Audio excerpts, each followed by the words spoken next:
For the first time in British political history, Nigel Farage and the Reform Party have topped the national polls, sharing first place with the Labour Party on 25% of the vote, 5 points clear of Kemi Badenoch and the Tories. The poll by Find Out Now, a very respected pollster, has dropped a bomb in Westminster.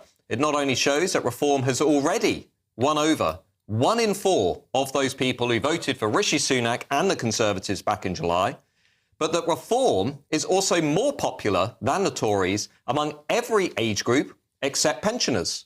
It is also, this poll suggests, the most popular party in British politics among men. But what's driving all of this?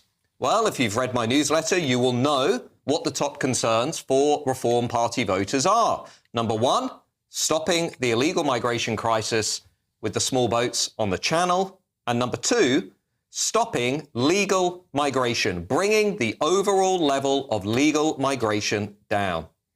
Now, these concerns are certainly not unique to Reform Party voters.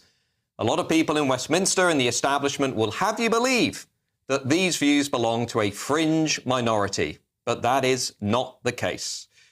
The establishment said that everybody in Britain would become more in favour of mass immigration when they just got used to it. But actually, if you look at some of the other polls, they were very wrong indeed.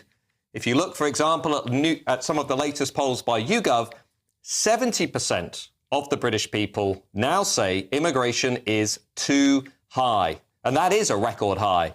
And at the same time, the percentage of British people who think that immigration has been mostly good for Britain has crashed to a record low of just 18%.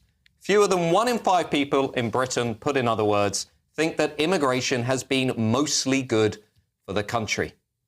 And let's be honest, they have good reason to feel this way. The extreme policy of mass immigration that has been imposed on the country by both left and right for much of the last 30 years has damaged our country. We've now got masses of low-skill, low-wage migration from outside of Europe. 86% of all immigration into Britain today is coming from outside of European nations. Even the Office for Budget Responsibility concedes that much of that migration is making us poorer, not richer. This is the space that the Reform Party is filling. The only question is whether the old parties can now close this space down. But with the small boat crossings already up 25% on last year, with net migration now up to nearly 1 million people every year, I don't think that looks very likely at all.